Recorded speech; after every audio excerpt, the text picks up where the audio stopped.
It's important to understand the complexity of the American economy right now. 200 years ago, this of course, even 100 years ago, this was an agricultural economy. 200 years ago, we had 92% of us living or making our living on the farm. Today, it's 2%. The industrial economy comes, layers on top of it. The lines crossed between the industrial and the ag in 1920, when there were the same number of jobs in both sectors.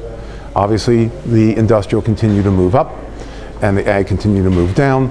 Now the knowledge economy has been layering on top of that. It's not as if the industrial went away, it's slightly less than 10% of all jobs are now in the industrial economy. And by the way, the industrial economy, just like the ag economy, is unbelievably productive. That while we are still the largest manufacturing country in the world by value produced, we are doing it with obviously only 10% of our workforce. So the job growth has been in the knowledge economy. Well, the big question is what comes next. And it's my contention, and a few others of us believe, that it's the experience economy. And tourism is the obvious thing that you point to. And most tourism, about 30% of tourism is nature-focused tourism, which you've been going after for years.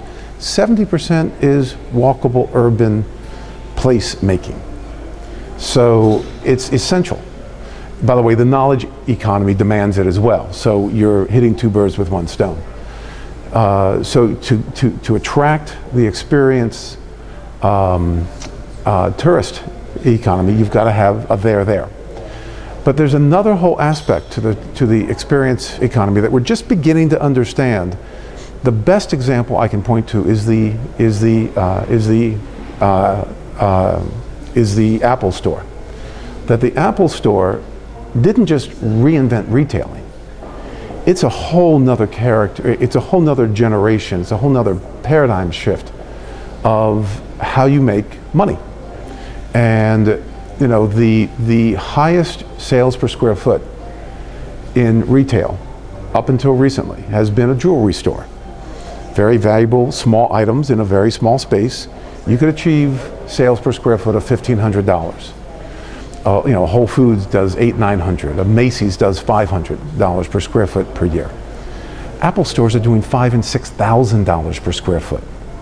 So this is, I used to pole vault. This is sort of like, you know, the world record in pole vaulting is now 21 feet. This is like somebody does a 60-foot jump. Just so far, it's just a whole different thing completely.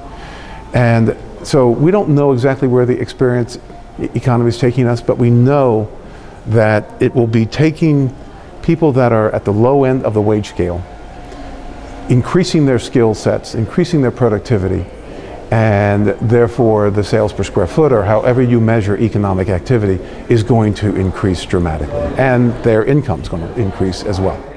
You want as complex a place as possible.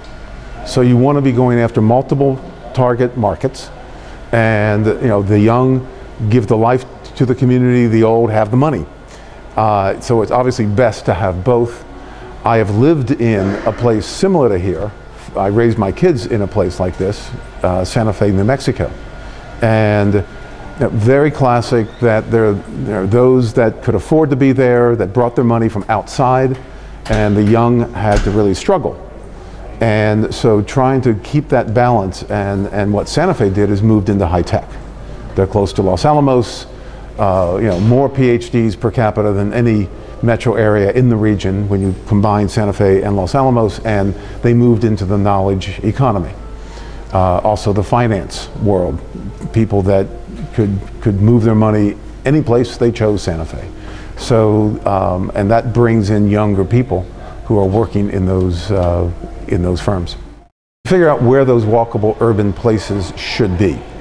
Define them, draw boundaries on a map, and understand that you should be investing your infrastructure, whether it be Wi-Fi, broadband, or whether it be sewer and water, in those very defined places. And these places are between 50 and 400 acres in size. And in a place like this, it's probably going to be more 50 to 100, 150 acres at most. We're not talking about spreading it across like peanut butter. We're talking about focus, focus, focus. And so your downtowns are the logical place to start, and obviously taking advantage of the natural resources, because water's gold. Much of the federal policy in the last 50, 60 years has been driving placeless places. And we've been massively subsidizing low density, drivable suburban places. Trillions and trillions of dollars of subsidy, not just roads, but sewers and water lines, and just across the board. And I'm not certain about you, but I'm not crazy about subsidies myself.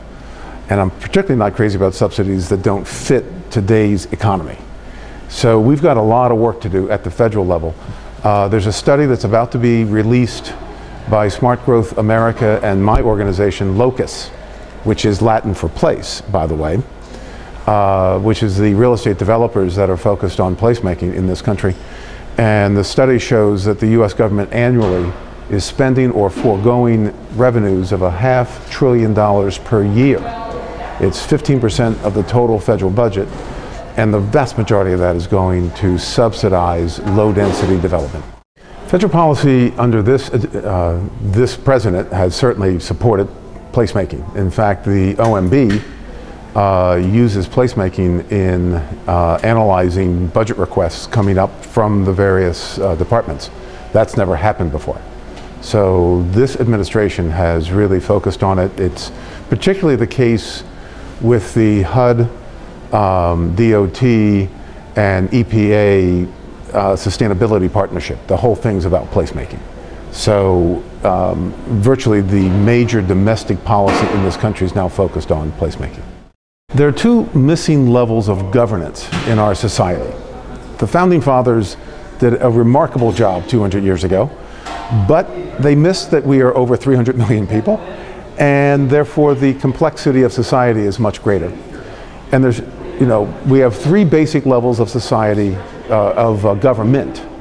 It starts with the states, and then the states gave the feds power, and the states gave cities and towns and counties power. Well, in between states and cities and towns are regions. And that's a missing level of governance in our society. The other missing level is at the place level. So both need to be filled in. Now, I said governance intentionally. It doesn't need to be a government.